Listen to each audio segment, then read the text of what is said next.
ની દીકરીની કવિતા મેઘાણીએ લખી, તાડ ગજાવે ચારણ કરી હાવજ ગરજે. ઈ તો વાત સાંભળી, આપણે કવિતા સાંભળી, પણ ઘૂઘવાટા મારતો જેદી આ ભરવાડના દીકરાને દબાયો.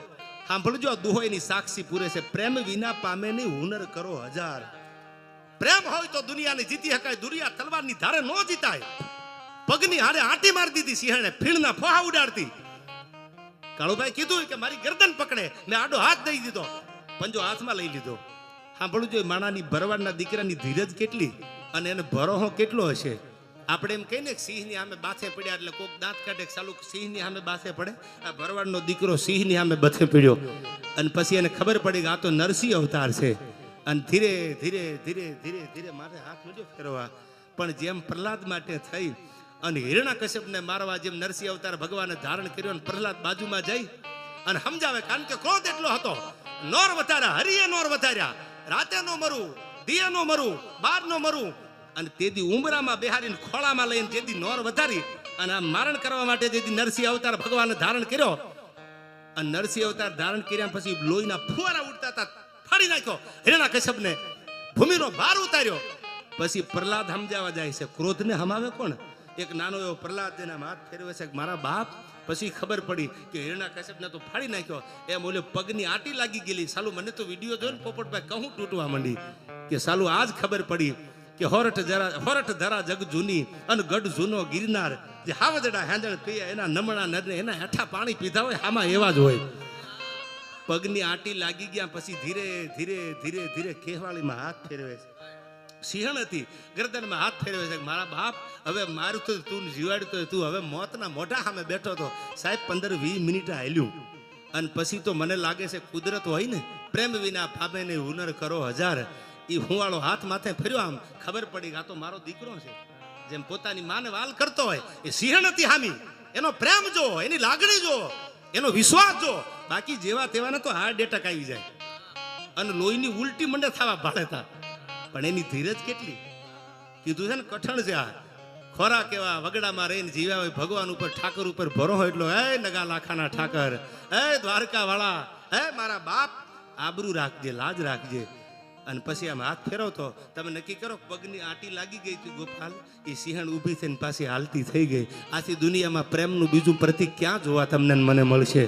એક જનાવરને, એક સિંહણને, એક સિંહને ખબર પડે કે પ્રેમ કરે. એટલે હું કહું છું કે દુનિયા જીતવા માટે તરવારની જરૂર નથી, પ્રેમની જરૂર છે.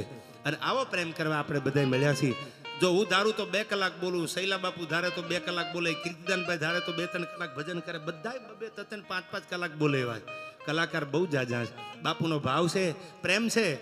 અને રાણા બાપુના આમંત્રણને માન આપીને બધા એવા છે. ત્યારે મને ગમતું પાત્ર 1971ના યુદ્ધમાં જેને બોર્ડર ઉપર પોતાના પ્રાણ નેછાવર કરી અને આપણી ભૂમિની, માતૃભૂમિની રક્ષા કરી, એના માટે આ છેલ્લો છંદ કરીને મારા શબ્દોને વિરામ આપું અને પ્રાર્થના કરું આ તોરણિયાના પાદરમાં. હે નકળાંગ, હે પરબના પીર, મારા બાપ, અમારા ઉપર એવા આશીર્વાદ રાખજે.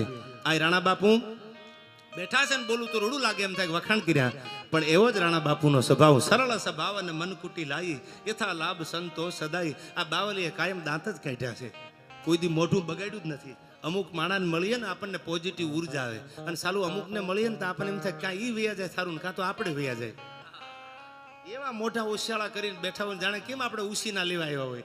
એ પાછા દેવાના ન હોય અરવિંદભાઈ, પણ એવા સાલા આપણને નેગેટિવ આવે. રાણા બાપુને જ્યારે જોવો ને ત્યારે દાંત જ કાઢતા હોય. અને મને તો એ નામ જ એટલું ગમે છે. સાલું નામ કેવું, નામ એવા ગુણ આવે. કોઈ ખવડાવીને રાજી થાય, કોઈ આપીને રાજી થાય, કોઈ દિલથી. તમે ઇતિહાસ વાંચી લેજો. જેવા નામ માધવ નામ હતું, કરશન નામ હતું, અરવિંદ નામ હતું, અર્જુન નામ હતું. અર્જુન એટલે પાર્થ, યોગેશ્વરનો સંઘ હતો ને પાર્થ હતો લડનારો. પાર્થ એટલે અર્જુન, અર્જુન એટલે પ્રાર્થ. આ જેટલા નામ હતા એના ગુણ હતા. અટાણે જો આપણે પેલા ગંગામાં, જમનામાં, કાવેરીમાં બધા નામ હતા ગોપાલ. એની પછી ઉંમર થઈ જાય ને 60-70 વર્ષની, એટલે આપણે ગંગામાં કહો તો આપણું મોઢું ભરાઈ જાય કે કેવું રૂડું લાગે. અટાણે તો સ્વીટું આવી. હવે આ મોટી થાય તેને સ્વીટુમાં કહેવાનું. ચિંટુ આવ્યું. હવે તમે નક્કી કરો સાલું નામ ક્યાં આવી ગયા. ચિંટુ ને પિન્ટુ ને મોન્ટુ ને, આપણને સાલું એમ થાય કેવા કેવા નામ હતા. નામમાં ક્યાંક ભગવાનના નામ આવતા હતા. મારું નામ તો મને કોઈ, હું નામ નહીં દઉં, મને કોઈ પૂછ્યું કે આ દેવાયત નામ છે તો મને કે આ તો બહુ જૂનું નામ નહીં. મેં કીધું મને બહુ ગમે છે આ દેવાયત નામ. ભલે જૂનું નામ છે, મારે એમાં કાંઈ સુધારા કરવા નથી. આ દેવાયત બરોબર છે, કારણ કે મને ખાલી સાંભળું ને દેવાયત બોધનની વાર્તા, રૂવાડા ઊભા થઈ જાય. પોતાના દીકરાને આપી દીધા, આંખું કચડી નાખી. દુનિયા જાકારો દિયન રાખે ને ઘરમાં રાણ, તેદી માથા હાટે મૂલવે ઈ તો આઈર તમારા હેંથાણ. અને બીથી બીજો દો હકાવ તો દેવા તે પુત્ર દિયો. કોણ દેવાય? જાવા લીધર બોલીદરના પાદરમાં દેવાય. દેવા તે પુત્ર દિયો જેદી ગઢ રાખણ ગિરનાર. જેદી જુનાગઢને જરૂર પડીને તેદી દેવાય બોધરે પોતાનો દીકરો આપી દીધો. દેવા તે પુત્ર દિયો જેદી ગઢ રાખણ ગિરનાર. અરે તે તો વંશને રાખ્યો વણાર, અમારો માંગણ વાળો મેપડા હે મેપા મોભ. આ ઈ નામ છે. એમ નામના ગુણ હોય. તમે જોજો જેના નામ ગોપાલ નામ છે, કેવા ભજન ગાય છે. આ તમે તમારી સામે દાખલો છે. આ પોપટભાઈ છે, જો કેવું મીઠું મીઠું બોલે છે. આ તમારી સામે દાખલો છે. આ નામના ગુણ આવે. આ તમે નક્કી કરી લેજો. અન્ન ખાવ ને ઓડકાર આવે. તમે ઓનિયન ડુંગળી ખાધી હોય તમને એનો જ ઓડકારો આવે. તમે જે ખાવ એવો ઓડકારો. આપણે બહુ જૂની વાત છે આમાં. કોઈ ઉડાયો છું તમને નથી ખબર પડતી, વાતમાં માલ નહીં. પણ નામ એવા પાડજો કે તમે એમાંથી કંઈક લઈ શકો. અને ભણતર, education is the best weapon. એ બરાબર છે, મોટું હથિયાર છે ભણતર. પણ અરવિંદભાઈ ભણતર આરે સંસ્કાર આપજો. અટાણે આપણે કિસ્સા જોતા હોય છે, બાપને આહુડા પાડવાના દી આવે છે. હું તો દીકરીઓને એટલું હાથ જોડીને કહું છું કે દુનિયામાં તમને જ્યાં નજર કરો અને દુનિયાના ગમે પાતાળમાં નજર કરો, ગમે ઠેકાણા ખૂણે નજર કરો, તમે જે પગલું ભરો એ પહેલા જોજો મારો બાપ બેઠો છે હજી. અને મારા બાપને એક શર્ટ હતો ને, આપણો શર્ટ આ પેરણ પહેરવાનું, એને કોઈએ ખીતીએ ટીંગાડ્યું એટલે પડી ગયું નથી. એટલે સાંભળજો, બહુ સમજદાર સમાજ તમે બેઠા હોય મારી સામે, એટલા પ્રસંગ કહું. એટલે બીજી વાર કોઈ પેરણને ટીંગાડ્યું, આ શર્ટ હતો પહેરવાનું, ટીંગાડ્યું, પડી ગયો. બીજી વાર, ત્રીજી વાર કોઈ ટીંગાડ્યો રાણા બાપુ, પાછો પડી ગયો ખીતીએથી. એટલે કોકે કીધું કે આ શર્ટ ખીતીએથી કેમ પડી જાય છે? એટલે કોકે જવાબ આપ્યો કે શર્ટને પહેરવા વાળો તો દુનિયામાં નથી રહ્યો, એ જીવો ત્યાં સુધી આ કોલર ઊંચા જ રાખ્યા છે, એટલે ખીતીએ નહીં ટીંગાય. મારા બાપ એ જીવો ત્યાં સુધી કોલર ઊંચા રાખીને ગયો છે, એટલે હવે તો એ વયો ગયો દુનિયામાં, પણ કોલર હજી ઊંચા છે, ખીતીએ નહીં ટીંગાય. એમ આપણા બાપના કોલર ઊંચા રહે ને એવું કામ કરજો. દુનિયા તો હાલી નીકળી છે, એની ભેળા હાલતા નહીં, ન કરવાનું કરતા નહીં. અને કરવા જાવ ને પહેલા નક્કી કરજો મારો બાપ કોણ છે. એના કોલર નીચા ન થવા પડે. બજારમાં હાલે તો આમ હાલવા પડે છાતી કાઢીને. આવા કામ કરજો. ટકોર કરું છું આજના યુવાનોને. આજ સોશિયલ મીડિયાનો આટલો જમાનો છે, પણ એનો સદુપયોગ કરજો. જેને દુરુપયોગ કર્યા ને એને આહુડા નુવાવાળા નથી મળ્યા. એમ આપણે બધાય આ તોરણિયાના ફાદરમાં ભજન ને ભોજન લેવા આવ્યા છીએ. આજ એવી વાત લઈને જાય જીવનમાં. આ દીકરીઓ બેઠા છે, એવો પ્રસંગ લઈને જાય કે મારો બાપને ગમે એવું કરવું છે. દુનિયામાં બાપ મા બાપથી વધારે કોઈ મોટું નથી. અને જેને મા બાપનું કીધું કર્યું ને, રામે કર્યું દાદ જો રામના મંદિર બન્યા છે. એને કીધું 14 વર્ષનો વનવાસ તો આપી દીધો. શું કામ? મારો બાપ બોલ્યો છે. રઘુકુલી રીતિ સદા ચલી આવી, પ્રાણ જાય બરુ વચન ન જાય. આવા ઘણા પ્રસંગો છે પોપટભાઈ. પણ 71ના યુદ્ધમાં પોરબંદર બરડાનો મેરનો દીકરો નાગાજણ સિસોદિયા, જેનું નામ આજ પણ તમે રાજકુમાર કોલેજ આરકેસીમાં જાઓ, આરકેસીના સ્ટુડન્ટ હતા. નાઇરોબીમાં જન્મ થયેલો આફ્રિકાના. અને હું જ્યારે આરકેસીમાં ગયેલો ને આરકેસીમાં મેં જ્યારે જોયું ત્યારે મને ગૌરવ થતું હતું કે સાલું આપણા સમાજો કેવા, બધા સમાજની વાત કરું, કેવો તાકાતવાળો સમાજ. છેલ્લી કડિયા કહું કે એક નાગાજણ 22-25 વર્ષની ઉંમરનો મેરનો દીકરો અને બોર્ડર માથે જેથી ઉતર્યો, પાકિસ્તાનની વ્યૂહરચના જાણવા બોર્ડરને ક્રોસ કરી, ધાણી કોણે ફાયરિંગ થતા હતા, બંદૂક ફૂટતી હતી, છાતીમાં ગોળીઓ લાગી અને મરતા મરતા એટલું કીધું. આ છેલ્લી વાત કરું કે મને લઈ જાવ ને 1971ની વાત કરું છું, 1971, કે મને લઈ જાવ અહીંથી તો મારા બાપને એટલું કહેજો કે તમારા દીકરાએ છાતીમાં ગોળીઓ ખાધી છે, પીઠમાં નથી ખાધી હો. જોજો મને અગ્નિ સંસ્કાર નહીં દેવા દે. મારા બાપને જો ખબર પડી જાય કે મારો દીકરો ભાગ્યો, ફારોટના પગલા ભર્યા, તો મારો બાપ મને અગ્નિ સંસ્કાર મોઢવાડાના પાદરમાં નહીં કરવા દે. મારા બાપને કહેજો કે તારા દીકરાએ હામી છાતીએ ગોળીઓ ખાધી છે. આટલું બોલી 1971ના યુદ્ધમાં માણસે ખોળિયું ખાલી કર્યું, તિરંગામાં ડેડ બોડી વિટાળી. અને આજનું પોરબંદરનું મોઢવાડા ગામ, આજ પણ મોઢવાડાના પાદરમાં જાવ ટીચિયું ઊભું છે ને, અને મોઢવાડાના પાદરમાં એકે તે ઉથાપિયા ટીબા જામ તણાઈ નાથા મોઢવાડિયા જેવા, નાથા ભગત જેવા. અરે 11 મેર અભંગ લોકોમાં લેખાત. અરે નાથા જન્મ નો થાત, તારો વંશમાં વાસિંગ રાઉત જો નાથો મોઢવાડિયો ન હોત ને તો દુનિયામાં ઓળખ ન થાત. નાથા ભગત જેવા એ મોઢવાડાના પાદરમાં ડેડ બોડી આવ્યું.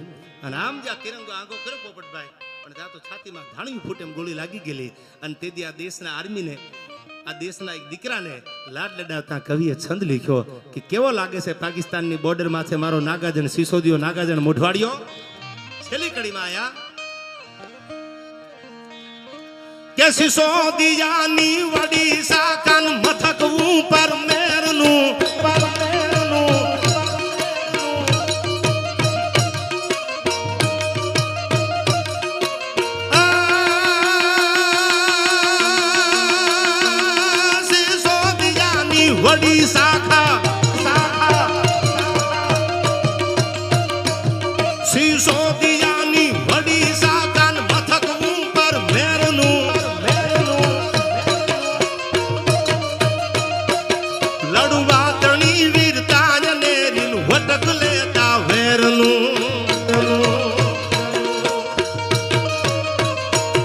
મોટા મહા બલવાન એવા દાખલા દુનિયા ભણે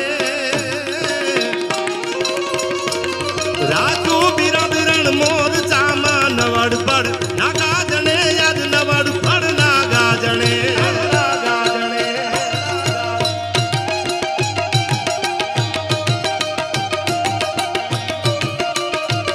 મારું તોરણિયા રવિભાઈ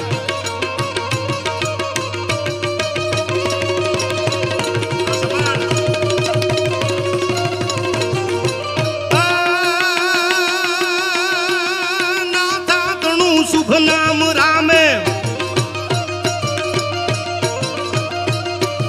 નાથા તણું શુભ નામ રામે કોટડે ઉજ્જવળ કર્યું